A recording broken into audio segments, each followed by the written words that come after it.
English গ্রামারের খুবই গুরুত্বপূর্ণ একটি প্রশ্ন, which of the following words can be use as verb, অর্থাৎ নিচের কোন শব্দগুলো ভার্ব বা শব্দটি ভার্ব হিসেবে ব্যবহার করা যায়।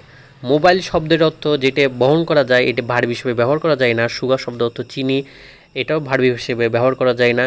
মিডিয়া মানে মাধ্যম, এটাও ভার্ব হিসেবে ব্যবহার করা যায় না। স্যান্ড, স্যান্ড শব্দ অর্থ বালি, কিন্তু বিশেষ ক্ষেত্রে কিন্তু স্যান্ডকে ভার্ব হিসেবে ব্যবহার করা যায়। তো সঠিক উত্তর হবে স্যান্ড। এখানে ব্যাখ্যাটি আমরা শুনে নিই।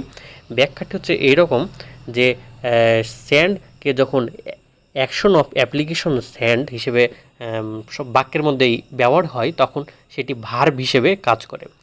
এই ভার্বটি হবে ট্রানজিটিভ ভার্ব, যার অর্থ এটি অবজেক্ট গ্রহণ করে।